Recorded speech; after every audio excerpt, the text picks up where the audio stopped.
મિત્રો spectrum high school PS Patel 39 વર્ષનો મારો અનુભવ છે એનો હું ટીચિંગમાં ઉપયોગ કરું છું। મારી જુદી જુદી મેથડ જે હું સમજાવતો જાઉં છું। ગુજરાત રાજ્ય લેવલે કેઆરપી આરપી તેમજ શિક્ષણના તમામ ક્ષેત્રોમાં લેખન સહિત તમામ જગ્યાએ કામ કરેલું છે। એવા મારા બહોળા અનુભવનો હું ઉપયોગ મારા ટીચિંગ દરમિયાન કરું છું। મારો લાભ અવશ્ય લેજો એવું ખાસ જણાવું છું। Good morning all friends. હવે આપણે આજે આગળ વધીએ છીએ એમાં સલ્ફરના ઓક્સો એસિડ સંયોજનો। સલ્ફરના ઓક્સો એસિડ સંયોજનો, સલ્ફરના ઓક્સો એસિડ। ચલો, સલ્ફર જે છે વિવિધ પ્રકારના ઓક્સો એસિડ સંયોજનો, અનેક ઓક્સો એસિડ સંયોજનો બનાવે, જેવા કે H2SO3, H2S2O3, H2S2O4, H2S2O5, H2SX લઈએ છે, O6 જ્યાં X બરાબર 225 એટલે આમાં H2S2O6, H2S3O6, H2S4O6, H2S5O6 એવા બધા વિવિધ બનશે।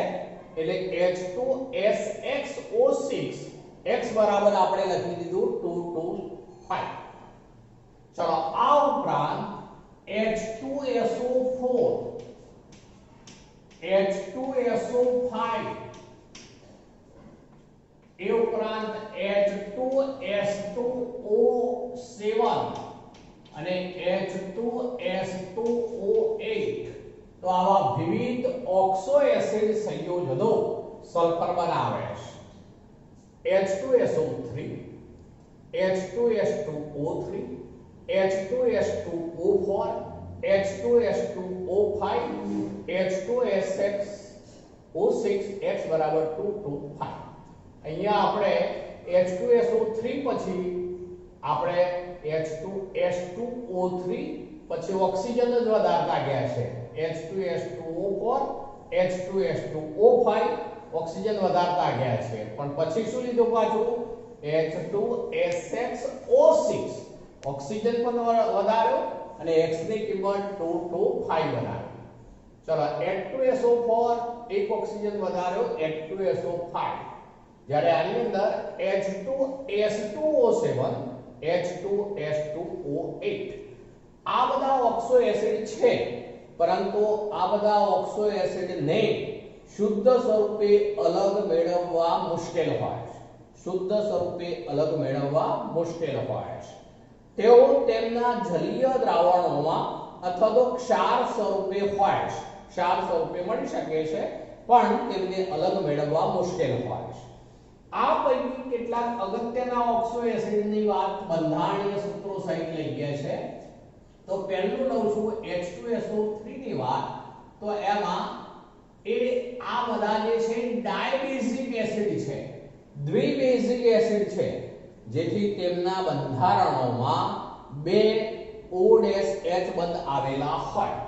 ચલો, બંધારણોમાં બે OH બંધ હોય, આપણે આ રીતે લખીએ છીએ, આ એક OH એટલે કે OH બંધ થયો આ, અને બીજો પણ આવો એક OH બંધ છે, પણ બાકીના બે જે છે, હવે શું રહ્યું જુઓ, H2SO3 લેવું છે આપણે, તો H2 તો થઈ ગયા, S2 થઈ ગયા, એક જ બાકી રહ્યો, તો એ જે છે ડબલ બોન્ડ O દ્વારા જોડાયેલો હોય, ત્યારે આ સલ્ફર ઉપર એક અવનકારક ઇલેક્ટ્રોન યુગ્મ ધરાવતી કક્ષક છે એવું કહેવાશે। આ સૂત્ર થયું H2SO3, જેને કહેવાશે સલ્ફ્યુરસ એસિડ, સલ્ફ્યુરસ એસિડ તરીકે ઓળખાશે, સલ્ફ્યુરસ એસિડ।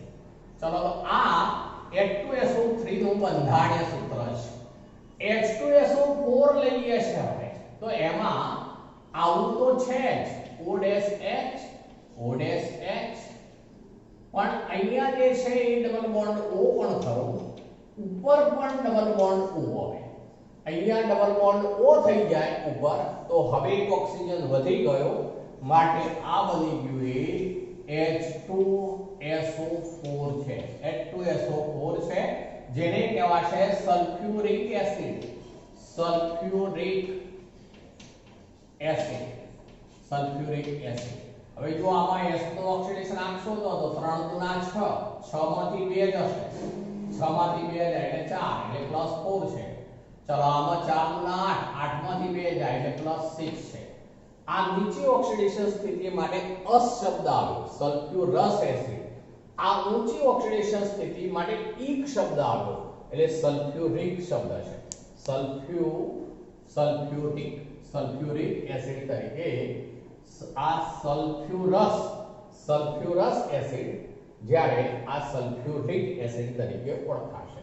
ચલો હવે તેને બદલે બીજા બે જે લઉં છું એમાં ડિફરન્સ શું કાઢું છું એ જોજો બરોબર. આ S, ચલો એના ઉપર ડબલ બોન્ડ O ખરો છે, પણ હવે જે છે એક O-H હોય, એક જ એક O-H બંધ હોય, આ O-H લખી દીધું મેં, O-H બંધ. તો હવે અહીંયા આ તરફ ડબલ બોન્ડ O છે, આ single bond O, single bond O, પછી પાછું આ S ડબલ બોન્ડ O, આ બાજુ ડબલ બોન્ડ O અને આ OH. જો આ પણ ડાયબેઝિક એસિડ જ થવાનો, આ OH એટલે ડાયબેઝિક એસિડ જ છે. પણ હવે આનું સૂત્ર આવું થયું, H2 છે એટલે H2S2 છે, અને O ગણિત જુઓ તો 8 થશે, H2S2, અને O ગણીએ તો 1 2 3 4 5 6 7 અને 8, H2S2O8 છે. ચલો આનું જે બંધારણ છે એમાં ડેશ O બંધ હોય, એટલે આવો બંધ જેમાં હોય એને પેરોક્સાઇડ કહેવાય. પેરોક્સાઇડ, જેમ કે હાઇડ્રોજન પેરોક્સાઇડમાં ડેશ O હોય, બંને બાજુ હાઇડ્રોજન હોય એટલે હાઇડ્રોજન પેરોક્સાઇડ કહેવાય. તો આ પેરોક્સાઇડ બંધ દ્વારા બંને જોડાયેલા છે, માટે આને કહેવાશે પેરોક્સો. પર-ઓક્સો એવો શબ્દ થઈ ગયો, એટલે પેરોક્સો, પછી ડાયસલ્ફ્યુરિક એસિડ, ડાયસલ્ફ્યુરિક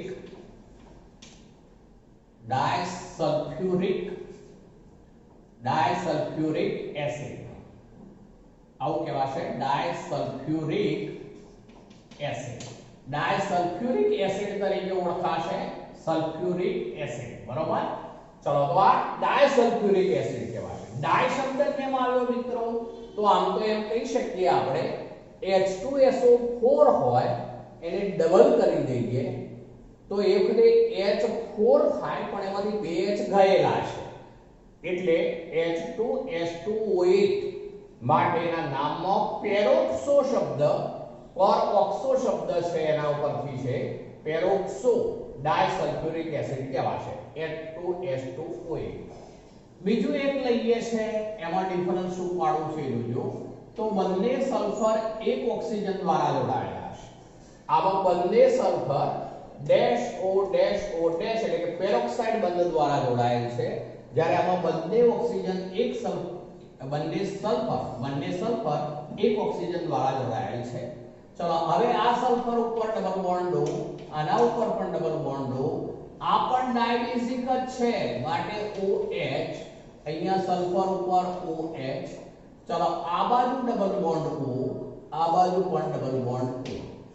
ચલો હવે એનું સૂત્ર આવું થવાનું, H2 છે, S2 છે, પણ ઓક્સિજન ગણો તો 1 2 3 4 5 6 અને 7, એટલે ઓક્સિજન 7 થયા. H2S2O7 છે, H2S2O7, એનું નામ આવું બનશે મિત્રો. આ બંધારણ છે એવું કહી શકીએ આપણે કે H2SO4 ના બે અણુ લીધા હોય, એને ગરમ કરીએ તો તેમાંથી પાણીનો અણુ દૂર થયો, પાણીનો અણુ દૂર કરી દો. હવે જો H2SO4 ના બે અણુ હોય તો પહેલા તો આવું બની જાય, જો પહેલા અહીંયા લખું છું, H4 થાય, S2 થાય અને O8 થાય, H4S2O8. પાણીનો અણુ દૂર કરી દો એટલે H2 ઘટે એટલે H2 થાય H2 અને O7 કારણ કે એક ઓક્સિજન જવાનો, બે હાઇડ્રોજન જવાના, એક ઓક્સિજન જવાનો, માટે શું થઈ ગયું H2O7. તો આ પાણીનો અણુ દૂર થવાથી જે બને એના નામમાં શબ્દ આવે પાયરો. તો આને કહેવાય પાયરોસલ્ફ્યુરિક એસિડ. પાયરોસલ્ફ્યુરિક એસિડ કહેવાશે મિત્રો. પાયરો શબ્દ આવે પાયરોસલ્ફ્યુરિક એસિડ તરીકે ઓળખાશે. ચલો બીજું આનું એક નામ છે ઓલિયમ. ઓલિયમ તરીકે ઓળખાય છે. ઓલિયમ. પાયરોસલ્ફ્યુરિક એસિડ, સલ્ફ્યુરિક એસિડના બે અણુ હોય તેમાંથી પાણીનો અણુ દૂર થવાથી આ બને, માટે એને કહેવાય પાયરોસલ્ફ્યુરિક એસિડ. ઓલિયમ તરીકે ઓળખાશે. સૂત્ર થવાનું H2S2O7. બરોબર. ચલો એને તો મિત્રો બંનેમાં ડિફરન્સ એ યાદ રાખીશું. અહીંયા જે છે ડેશ O ડેશ બંધ છે માટે એના નામમાં પર ઓક્સો એના ઉપરથી શબ્દ બન્યો છે પેરોક્સો. પેરોક્સો શબ્દ છે. અને ડાયસલ્ફ્યુરિક એસિડ એવો શબ્દ છે. પેરોક્સો ડાયસલ્ફ્યુરિક એસિડ. બે H2SO4 જોડાયા છે એવો અર્થ થાય એટલે ડાયસલ્ફ્યુરિક એસિડ. પેરોક્સો બંધારણ હોવાથી એટલે પેરોક્સો ડાયસલ્ફ્યુરિક એસિડ. જ્યારે આની અંદર જે છે પાણીનો અણુ દૂર થયેલો છે, પાણીનો અણુ દૂર થયેલો હોવાથી તેના નામમાં પાયરો શબ્દ આવે. પાયરોસલ્ફ્યુરિક એસિડ જે ઓલિયમ તરીકે ઓળખાય H2S2O7. ખાસ સૂત્રો અને નામ યાદ રાખીશું. આ H2S2O8 પેરોક્સો ડાયસલ્ફ્યુરિક એસિડ, આને કેટલાક માર્શલ એસિડ કહે છે. માર્શલ એસિડ પણ કહેવાય. માર્શલ એસિડ જ્યારે પેલું ઓલિયમ કહેવાય. ચલો તો આ આપણે જે લીધા એ સલ્ફરના ઓક્સો એસિડ લીધા મિત્રો. ચલો હવે આવવું છે આપણે H2SO4 જેને કહીએ છે સલ્ફ્યુરિક એસિડ, જે ઔદ્યોગિક દ્રષ્ટિએ ખૂબ જ અગત્યનો એસિડ ગણાય છે. જેમાંથી હજારોની સંખ્યામાં જુદા જુદા સંયોજનો જે છે એ બનાવવા માટેનો ઉપયોગ કરવામાં આવતો હોય છે, જેથી સલ્ફ્યુરિક એસિડનું ઉત્પાદન ખૂબ અગત્યનું ગણાય છે. તો એવા સલ્ફ્યુરિક એસિડ ને બનાવવા માટે સંપર્ક વિધિનો ઉપયોગ કરવામાં આવે છે. H2SO4 sulphuric acid. Sulphuric acid. ચલો એની બનાવટ ઉપર આવીએ પહેલા. એની જે બનાવટ છે એ સંપર્ક વિધિ દ્વારા બનાવવામાં આવે છે. સંપર્ક વિધિ. ચલો સંપર્ક વિધિમાં ત્રણ તબક્કા છે. પ્રથમ તબક્કા દરમિયાન કાં તો સલ્ફર અથવા તો સલ્ફર યુક્ત કોઈ પણ અયસ્ક ખનિજ હોય તેનું દહન કરાવવામાં આવે છે અને સલ્ફર ડાયોક્સાઇડ મેળવવામાં આવે છે. આપણે ગઈકાલે જોઈ ગયા હતા મિત્રો, એમાંનું સમીકરણ લેવું હોય તો લેવાય. સલ્ફરનું દહન કરાવીએ એટલે sulphur solid plus O2 gas, એટલે એમાંથી થઈ જશે સલ્ફર ડાયોક્સાઇડ SO2 ગેસ. અથવા કહું છું આપણે કોઈ પણ અયસ્ક લઈએ સલ્ફાઇડ યુક્ત FeS2 આપણે ગઈકાલે લીધું હતું. આપણે આયર્ન સલ્ફાઇડ માનો કે એનું હવામાં દહન કરાવ્યું હતું આપણે O2 ગેસ, ત્યારે એમાંથી બનાવ્યું હતું Fe2O3 સોલિડ, પણ બીજું બનાવ્યું હતું સલ્ફર ડાયોક્સાઇડ SO2 ગેસ. ચલો એને બેલેન્સ કરવું છે આપણે, તો આને આપણે 4 વડે ગુણી દીધું. તો Fe 2 ગુણા 4 કરવા માટે 2 વડે ગુણી દીધું. સલ્ફર 8 થયા માટે આ સલ્ફર 8 કરવા 8 વડે ગુણી દીધું. ઓક્સિજન જે છે ટોટલ સંખ્યા બેલેન્સ કરવા માટે 11 જોઈએ છે. તો આ રીતે 4FeS2 સોલિડ વત્તા 11 O2 gas is twice Fe2O3 solid વત્તા 8 SO2 ગેસ. હવે આ બંને સમીકરણો ગઈકાલે આપણે જોઈ ગયા હતા. તો આ પૈકી સલ્ફર અથવા સલ્ફર યુક્ત કોઈ પણ ખનિજ અયસ્ક હોય તેના દહનથી સલ્ફર ડાયોક્સાઇડ પહેલા મેળવવામાં આવશે. હવે બીજા તબક્કામાં એ સલ્ફર ડાયોક્સાઇડ છે એનું ઓક્સિડેશન કરાવી સલ્ફર ટ્રાયોક્સાઇડ મેળવવામાં આવે છે. એમાંથી સલ્ફર ટ્રાયોક્સાઇડ SO3 બનાવવામાં આવે છે. ચાલો હવે એને બેલેન્સ કરું છું. જુઓ, પહેલા તો ઓક્સિજન બેલેન્સ નથી માટે હું આને 2 વડે ગુણું છું, આને પણ 2 વડે ગુણી દઉં છું. એટલે હવે ઓક્સિજન 6 હોવાથી આ 4 ને 2 6, સલ્ફર 2 તો સલ્ફર 2. આ પ્રક્રિયા વાસ્તવમાં પ્રતિવર્તી પ્રક્રિયા છે. બરોબર સમજો, મેં એરો બીજી દિશામાં નથી કર્યો પણ પ્રતિવર્તી પ્રક્રિયા છે. આ સ્પષ્ટીકરણ કરું છું. આ પ્રક્રિયા માટે ડેલ્ટા RH મૂળાંક જે છે એનું મૂલ્ય છે -196.6 કિલોજૂલ મોલ ઇન્વર્સ. હવે આ પ્રક્રિયા જે છે એ ઉષ્માક્ષેપક છે. પહેલી તો એક વાત, ઉષ્માક્ષેપક છે કારણ કે ડેલ્ટા H નું મૂલ્ય ઋણ છે. ઉષ્માક્ષેપક પ્રક્રિયા હોય તો કોઈ પણ પ્રતિવર્તી પ્રક્રિયામાં આપણે વધુ નિપજ મેળવવી હોય તો લસેટનના સિદ્ધાંત મુજબ તે પ્રક્રિયા નીચા તાપમાને કરવી જોઈએ. પરંતુ નીચા તાપમાને પ્રક્રિયા વેગ ઘટી જતો હોય છે, જેથી આ પ્રક્રિયામાં નીચા તાપમાનને બદલે 720 કેલ્વિન તાપમાનનો ઉપયોગ કરવામાં આવે છે. 720 કેલ્વિન તાપમાન જોઈશે. બીજું, ઉદ્દીપકનો ઉપયોગ કરવામાં આવે છે વેનેડિયમ પેન્ટોક્સાઇડ V2O5, વેનેડિયમ 5 ઓક્સાઇડ પણ કહેવાય. વેનેડિયમ પેન્ટોક્સાઇડ V2O5 ઉદ્દીપક તરીકે ઉપયોગમાં લેવાય છે. ત્રીજી વાત, અહીંયા જે છે વાયુરૂપ ઘટક 2 ની 3 મોલ પ્રક્રિયક છે, જ્યારે વાયુરૂપ નિપજ જે છે 2 મોલ છે. એટલે એનો અર્થ એવો થયો કે આમ પ્રક્રિયા વધુ કરાવવી હોય તો એ વખતે નિપજ વધુ બનતા મોલ સંખ્યામાં ઘટાડો થવાનો, માટે કદમાં ઘટાડો થવાનો. માટે જો વધુ નિપજ મેળવવી હોય, પુરોગામી પ્રક્રિયા વધુ કરવી હોય તો દબાણ ઊંચું પસંદ કરવું પડશે. એટલે એનો અર્થ એવો થયો કે આમ તો લસેટલના સિદ્ધાંત મુજબ પ્રક્રિયા દરમિયાન કદમાં ઘટાડો થઈ રહ્યો છે અને ઉષ્માક્ષેપક પ્રક્રિયા હોવાથી આ પ્રક્રિયા ઊંચા દબાણે અને નીચા તાપમાને કરવી જોઈએ. પરંતુ આ પ્રક્રિયા જે છે એમાં તાપમાન નીચું રાખીએ તો પ્રક્રિયા વેગ ઘટી જશે, જેથી નીચું તાપમાન રાખવામાં નથી આવતું.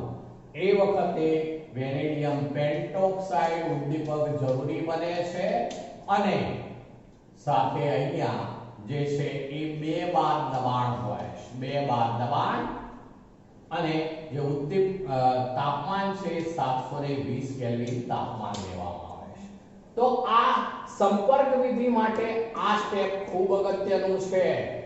વેનેડિયમ પેન્ટોક્સાઇડ ઉદ્દીપકની હાજરીમાં જે પ્રાપ્ત કરેલો સલ્ફર ડાયોક્સાઇડ હોય પહેલા તબક્કામાં તેનું ફરીથી ઓક્સિડેશન કરવામાં આવે છે, ત્યારે 2 બાર દબાણ જોઈશે અને 720 કેલ્વિન તાપમાન લેવામાં આવે છે.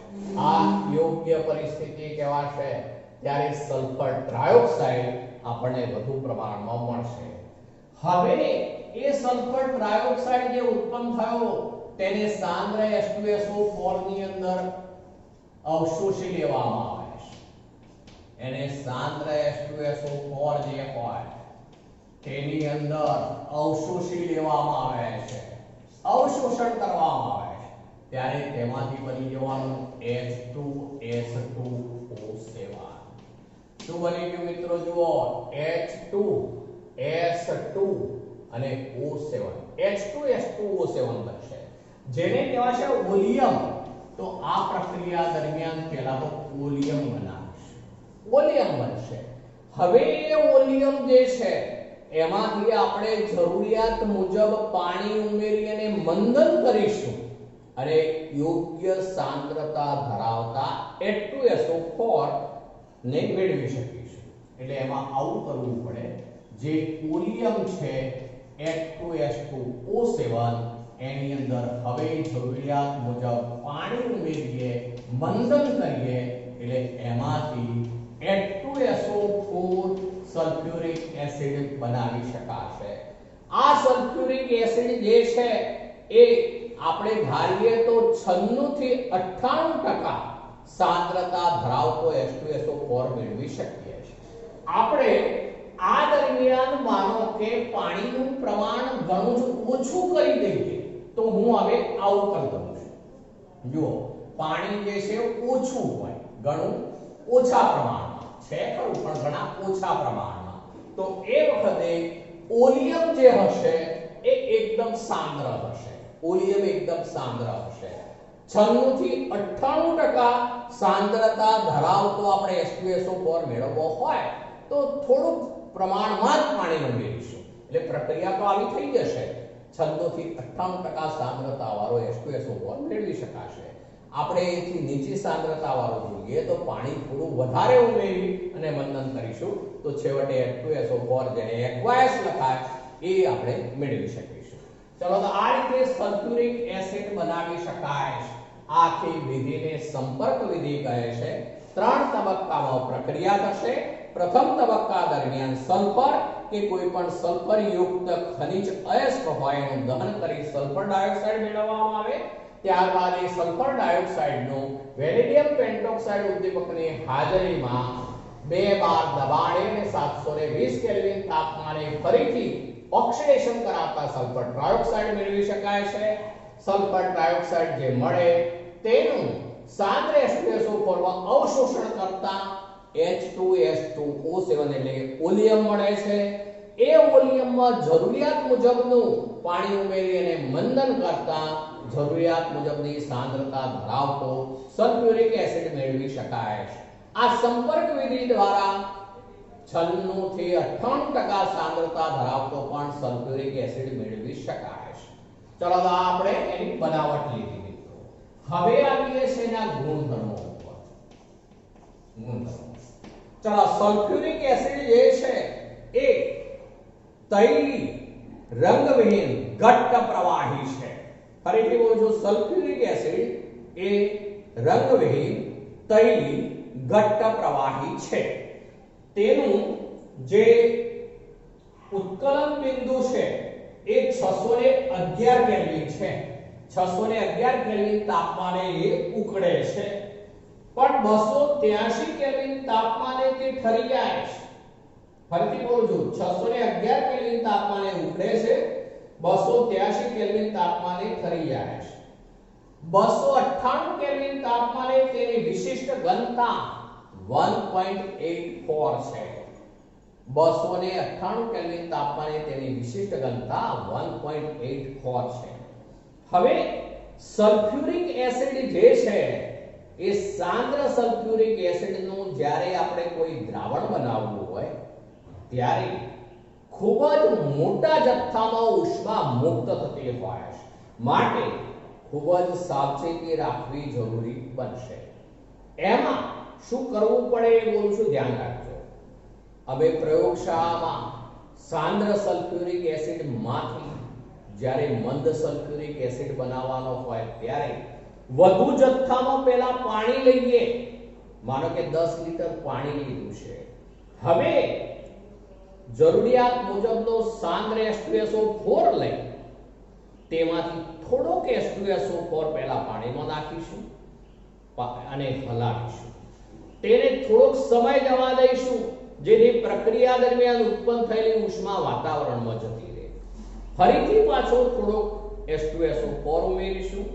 ફરીથી પાછું કાચના સળિયા વડે હલાવીશું. થોડોક સમય જવા દઈશું એટલે ઉત્પન્ન થયેલી ઉષ્મા દૂર થઈ જાય. હવે પાછું બાકીનો H2SO4 એ ઉમેરીશું. આમ ધીમે ધીમે H2SO4 વધુ જથ્થાના પાણીમાં ક્રમબદ્ધ ઉમેરવામાં આવે છે અને દરેક વખતે ઉત્પન્ન થયેલી ઉષ્માને બહાર જવા માટેનો સમય અવકાશ આપીશું. તો આ રીતે H2SO4 પાણીની અંદર દ્રાવ્ય કરી મંદ H2SO4 નું દ્રાવણ બનાવી શકાય છે.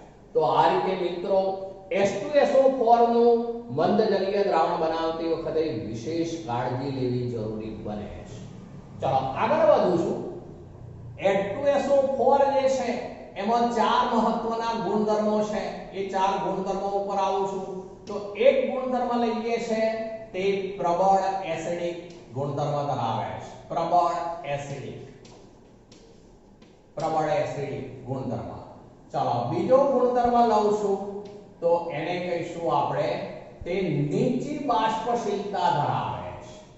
નીચી બાષ્પશીલતા ધરાવે છે. ત્રીજો ગુણધર્મ આપણે લઈએ છે. ત્રીજા ગુણધર્મમાં તે પ્રબળ ભેજ શોષક છે. પ્રબળ ભેજ શોષક. અને ચોથો ગુણધર્મ છે તે ઓક્સિડેશન કર્તા તરીકે વર્તે છે. ઓક્સિડેશન કર્તા તરીકે વર્તે છે. હવે ચારે ગુણધર્મો આપણે એક પછી એક લેતા જઈએ છીએ. પહેલા હું પ્રબળ એસિડિક ગુણધર્મના મુદ્દા ઉપર આવું છું, ધ્યાન રાખજો. પ્રબળ એસિડિક ગુણધર્મ જે પહેલો મુદ્દો આપણે લીધો છે એની વાત કરીએ છીએ. તો H2SO4 પ્રબળ એસિડ હોવાને કારણે જ્યારે તેનું જલીય દ્રાવણ બનાવવામાં આવે ત્યારે પહેલા તબક્કા દરમિયાન આમાંથી H+ મુક્ત થાય આમાં જોડાય, જેથી તેમાંથી બનશે H3O+ aqueous અને પ્લસ બીજું બનશે HSO4-. હાઇડ્રોજન સલ્ફેટ આયન બન્યો અને H3O+ હાઇડ્રોનિયમ આયન બન્યો એમ કહેવાશે મિત્રો. તો આ H2SO4 માં પાણી ઉમેરવાથી મહત્તમ આયનીકરણ થવાનું H3O+ અને HSO4- હાઇડ્રોજન સલ્ફેટ આયનમાં. આમ તો આ મિત્રો પ્રતિવર્તી પ્રક્રિયા કહેવાય. પ્રતિવર્તી પ્રક્રિયા છે. પણ અહીંયા બુકમાં આપણે એક દિશામાં એરો બતાવ્યો છે, હવે હું બીજો એરો કરી દઉં છું, પણ પ્રતિવર્તી લઈ જશે. ચલો હવે એનો વિયોજન અચળાંક કહેવાશે K1 કહીએ છે. K1 is greater than 10 છે. એની વેલ્યુ 10 કરતા પણ વધુ છે. એ જ દર્શાવે છે કે તેનું આ રીતે મહત્તમ પ્રમાણમાં આયનીકરણ થવાથી હાઇડ્રોનિયમ આયન અને HSO4 હાઇડ્રોજન સલ્ફેટ આયન માં રૂપાંતર થશે. તો આમેનું પ્રથમ આયનીકરણ એ મહત્તમ આયનીકરણ થાય છે, જેને કારણે જ ઉગ્ર ઉષ્મા ઉત્પન્ન થતી હોય છે, વધુ ઉષ્મા ઉત્પન્ન થતી હોય છે. હવે સેકન્ડ તબક્કામાં એ જે HSO4- આયન જે છે એ ફરીથી પાણીના અણુઓ સાથે જોડાય છે, જેમાંથી ફરીથી આપણે પ્રતિવર્તી બતાવીશું. આમાંથી હજુ H+ આમાં જોડાશે, જેથી ફરીથી હવે H3O+ આયન બનશે, પણ આ દરમિયાન બીજું બનશે SO4-, સલ્ફેટ આયન બની જશે. આ માટેનો K2 કહીશું, બીજો વિયોજન અચળાંક, જેનું મૂલ્ય 1.2 × 10⁻² છે. અહીંયા ઘાતાંક 10⁻² થયો એટલે K2 નું મૂલ્ય ઓછું છે, એટલે એનો અર્થ એવો થયો કે બીજા તબક્કામાં આયનીકરણ થાય છે પણ એ ઓછા પ્રમાણમાં થાય છે. તેની સાપેક્ષમાં પ્રથમ તબક્કાનું આયનીકરણ ખૂબ જ વધારે છે. જુઓ, એની સાપેક્ષમાં પ્રથમ તબક્કાનું આયનીકરણ લગભગ 10⁻12 ગણું થઈ ગયું કહેવાય, અને માટે પ્રથમ તબક્કામાં જ મહત્તમ આયનીકરણ થાય છે એવો અર્થ થશે. આમ H2SO4 નું બે તબક્કામાં આયનીકરણ થાય છે. બે H+ મુક્ત કરે છે, માટે તે ડાયબેઝિક એસિડ છે, દ્વિબેઝિક એસિડ છે. ડાયબેઝિક એસિડ છે, દ્વિબેઝિક એસિડ છે, માટે તેઓ બે પ્રકારના ક્ષારની શ્રેણી બનાવે છે. ક્ષાર બનાવશે ત્યારે બે પ્રકારની શ્રેણી બનશે. હું ડાયરેક્ટ કહું છું, જોજો. દાખલા તરીકે આની સાથે હું સોડિયમ જોડી દઉં છું તો Na2SO4 એવો સામાન્ય ક્ષાર કહેવાશે. CuSO4 સામાન્ય ક્ષાર છે. Na2SO4, K2SO4, CuSO4 એ સામાન્ય ક્ષાર કહેવાશે. અને બીજો બનાવવું છે, આની સાથે હું જોડું છું, જોજો, NaHSO4. એ એસિડ ક્ષાર છે. એસિડ ક્ષાર કહેવાશે કારણ કે એમાં હાઇડ્રોજન રહેલો છે. NaHSO4 એ એસિડ ક્ષાર, સોડિયમ હાઇડ્રોજન સલ્ફેટ એવું બોલાય, એ એસિડ ક્ષાર બને. તો આનો અર્થ એવો થયો કે H2SO4 એ સામાન્ય રીતે ધાતુ તત્વો સાથે સંયોજાય સામાન્ય ક્ષાર તેમજ એસિડિક ક્ષાર બનાવે છે. સામાન્ય ક્ષાર જેવા કે Na2SO4, K2SO4 એ ઉપરાંત CuSO4 એ બધા સામાન્ય ક્ષાર કહેવાશે. જ્યારે બીજા એસિડિક ક્ષાર NaHSO4, sodium hydrogen sulphate, KHSO4, potassium hydrogen sulphate, તો એ એસિડિક ક્ષાર કહેવાશે તે કારણ કે તેમાં હાઇડ્રોજન સહિત રહેલો છે માટે. તો એવી બે શ્રેણીઓના ક્ષાર બનાવે છે. આ દર્શાવે છે તે પ્રબળ એસિડિક ગુણધર્મ ધરાવે છે. ચલો બીજા ગુણધર્મો ઉપર આવીએ. નીચી બાષ્પશીલતા. ચલો નીચી બાષ્પશીલતાને કારણે એ આવી પ્રક્રિયાઓ કરી શકે છે.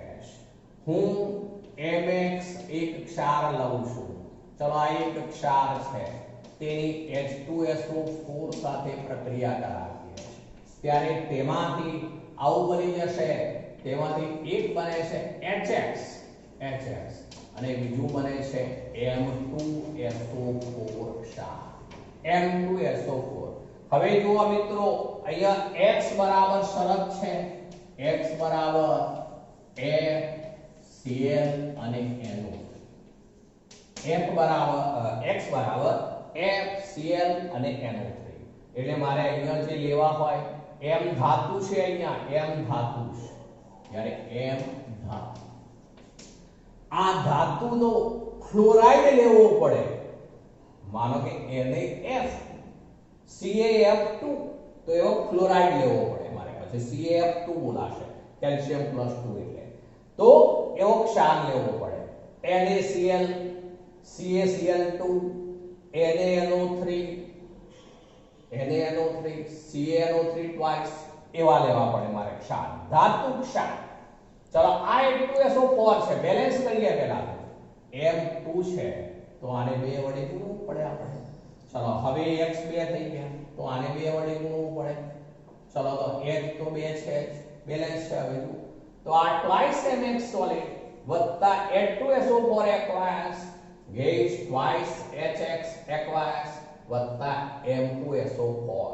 પણ આની મદદથી આપણે HCl, HF, HNO3 જેવા એસિડ બનાવી શકીએ. ફરીથી બોલું છું, કયા એસિડ બનાવી શકીએ? HF, HCl, HNO3. આ એસિડ એવા છે કે ઊંચી બાષ્પશીલતા ધરાવે છે. H2SO4 નીચી બાષ્પશીલતા ધરાવે છે, બરોબર ધ્યાન રાખજો. H2SO4 નીચી બાષ્પશીલતા ધરાવતો એસિડ છે. જ્યારે આપણે ઊંચી બાષ્પશીલતા ધરાવતા એસિડના ક્ષાર, ફરીથી બોલું છું ધ્યાન રાખજો, ઊંચી બાષ્પશીલતા ધરાવતા એસિડના ધાતુ ક્ષારને જ્યારે નીચી બાષ્પશીલતા ધરાવતા સલ્ફ્યુરિક એસિડ સાથે પ્રક્રિયા કરાવીએ છીએ ત્યારે તેવા ઊંચી બાષ્પશીલતા ધરાવતા એસિડ મેળવી શકાય છે. એટલે કે HF, HCl, HNO3 બનાવવા માટે આ પ્રક્રિયા આપણને ઉપયોગી છે. માનો કે અહીંયા આપણે CaF2 લીધું હોય તો એ વખતે HF બનાવીશું. ચલો એ વખતે જો આપણે અહીંયા NaCl લીધું હોય તો HCl બનશે, NaNO3 લીધું હોય તો અહીંયા HNO3 બનશે. તો આ રીતે વિવિધ એસિડ બનાવવા માટે, ઊંચી બાષ્પશીલતા ધરાવતા એસિડ બનાવવા માટે ઊંચી બાષ્પશીલતા ધરાવતા એસિડનો કોઈ પણ ધાતુ ક્ષાર લેવો પડશે. તેની આ નીચી બાષ્પશીલતા ધરાવતા H2SO4 સાથેની પ્રક્રિયા કરવામાં આવે છે. ચાલો ત્રીજા ગુણધર્મો ઉપર આવીએ છે. તે પ્રબળ ભેજ શોષક છે. તેના આ ગુણધર્મને કારણે ઉત્પન્ન કરવામાં આવતા વિવિધ વાયુઓ જ્યારે ભેજયુક્ત હોય તો તેમને ભેજ રહિત કરવા હોય તો એક શરત એ કે તે વાયુ એવો હોવો જોઈએ કે જે H2SO4 સાથે કોઈ રાસાયણિક પ્રક્રિયા કરવો ન જોઈએ. H2SO4 સાથે રાસાયણિક પ્રક્રિયા કરતા ન હોય તેવા ભેજયુક્ત વાયુઓને H2SO4 જે હોય એના દ્રાવણમાંથી પસાર કરવામાં આવે છે ત્યારે વાયુમાં રહેલા ભેજનું H2SO4 સંપૂર્ણપણે શોષણ કરી લેશે કારણ કે H2SO4 તીવ્ર ભેજ શોષક છે જેથી ભેજ રહિત વાયુ બહાર આવશે ભેજ રહિત વાયુ બહાર આવશે તો આ રીતે વાયુઓને ભેજ યુક્ત હોય તો ભેજ રહિત બનાવવા માટે એનો ઉપયોગ થશે એ ઉપરાંત બીજી એક પ્રક્રિયા કહું છું C12H22O11 આ એક કાર્બોહાઈડ્રેટ છે સુક્રોઝ છે બીજી રીતે કહું તો ખાંડ છે સાકર છે હવે એની અંદર જો H2SO4 ઉમેરી દઈએ તો આ તીવ્ર ભેજ શોષક પદાર્થ હોવાથી ચેરિંગ પ્રક્રિયા કરે છે ચેરિંગ પ્રક્રિયા કરે છે અને તેને કારણે 12C ખાંડ બળી જશે કોલસો એકલો પ્રાપ્ત થશે અને 11H2O ચલો અહીંયા આપણને ખાંડ બળી ગયેલી લાગશે સાંદ્ર H2SO4 છે આ બધામાં યાદ રાખજો સાંદ્ર H2SO4 તો સાંદ્ર H2SO4 જે છે તીવ્ર ભેજ શોષક હોવાને કારણે કાર્બોહાઈડ્રેટ સંયોજનોમાં રહેલા પાણીના અણુઓને એ દૂર કરી દે છે શોષી લે છે જેને કારણે ફક્ત કાર્બન એકલો મળશે જે બળી ગયેલો કોલસા જેવો લાગશે તો આમ આ પ્રક્રિયા એક ચેરિંગ પ્રક્રિયા તરીકે ઓળખાશે તો ત્રીજો મુદ્દો પ્રબળ ભેજ શોષક એક તો વાયુઓ વાળું ઉદાહરણ જેને ભેજ રહિત બનાવી શકાશે ભેજયુક્ત વાયુઓ હોય તો અને બીજું આ ચેરિંગ પ્રક્રિયા ધ્યાન રાખીશું ચોથા ગુણધર્મ ઉપર આવીએ છે ઓક્સિડેશન કરતા તે ધાતુ તત્વો તેમજ અધાતુ તત્વો સાથે મંદ અથવા તો મધ્યમ પ્રકારના ઓક્સિડેશન કરતા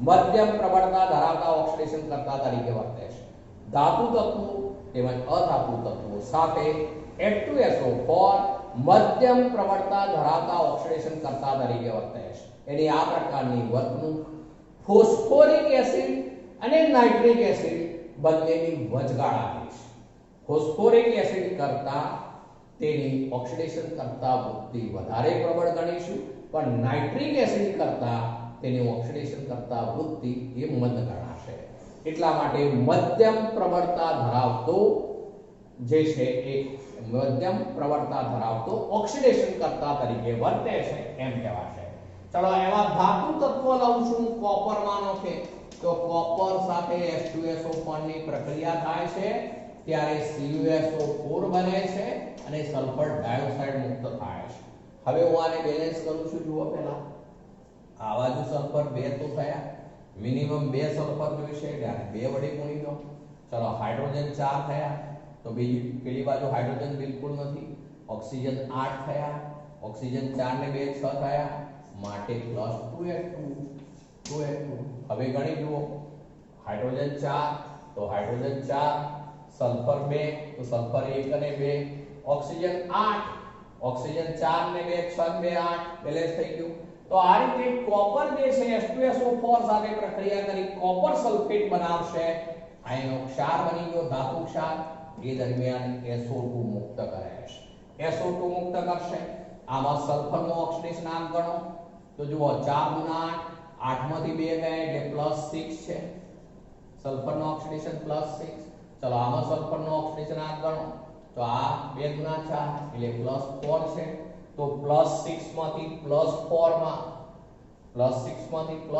માં એ શું કયું કહેવાશે રિડક્શન આમાં +6 જ રહેશે 4 ગુણા 8 8 માંથી 2 ગયા એટલે +6 જ રહેશે તો આમ જે H2SO4 પોતાનું રિડક્શન થયું કહેવાય માટે શું બધું ઓક્સિડેશન કરતા પોતાનું રિડક્શન થયું પણ બીજાનું CO નું શું કર્યું તો ઓક્સિડેશન જો CO 0 ઓક્સિડેશન CO+2 CO નું શું થયું તો ઓક્સિડેશન માટે H2SO4 એ મધ્યમ પ્રબળતા વાળો ઓક્સિડેશન કરતા હશે ચલો બીજી પ્રક્રિયા લઉં છું એ અધાતુ તત્વો હું કાર્બન લઉં છું માનો કે કાર્બન સાથે H2SO4 પ્રક્રિયા કરે ત્યારે એક બનાવે છે CO2 અને બીજું બનાવે છે SO2 અને બીજું બનશે H2O પણ થતું.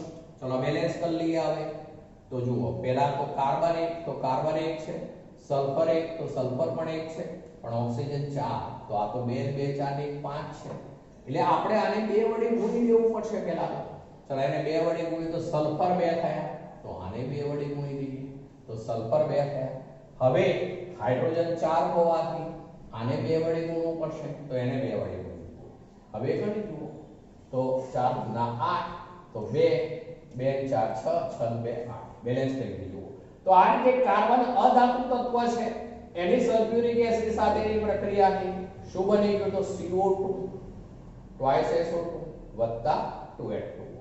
આમાં કાર્બનનો ઓક્સિડેશન આ 0 હતું, એમાંથી આ કાર્બનનો ઓક્સિડેશન કયો કહેવાશે +4 થઈ ગયું. આમ ઓક્સિડેશન થયું, મધ્યમ પ્રબળતા ધરાવતું ઓક્સિડેશન કરતા છે એમ કહેવાશે. ચલો એ જ રીતે સલ્ફર સાથે પ્રક્રિયા લઉં છું. સલ્ફર સાથે H2SO4 ની પ્રક્રિયા, તો આ જે છે કાર્બન સાથે H2SO4 ની પ્રક્રિયાથી CO2 અને SO2 બને છે, 2 SO2 બને છે. તો સલ્ફર લઈએ કાર્બનની જગ્યાએ તો આ SO2 અને આ 2 SO2 એટલે ટોટલ સીધા લખી દઉં છું હવે હું 3SO2 બનવાના આમાં અને H2O તો બનવાનું છે. બેલેન્સ કરી લઈએ તો ટોટલ સલ્ફર 3, તો આ એક સલ્ફર તો આ 2 લઈ લઈએ, 2 હાઇડ્રોજન 4 તો આને 2 વડે ગુણી લો. ચલો હવે સલ્ફર જો 2 ને 1 3 તો સલ્ફર 3. ચલો ઓક્સિજન ગણો તો ઓક્સિજન જે છે 4 ગુણા 8 તો 3 ગુણા 6 2 8 હાઇડ્રોજન 4 તો હાઇડ્રોજન પણ 4 થઈ ગયું બેલેન્સ. આ બંને અધાતુ તત્વો છે, અધાતુ આ ધાતુ તત્વો છે.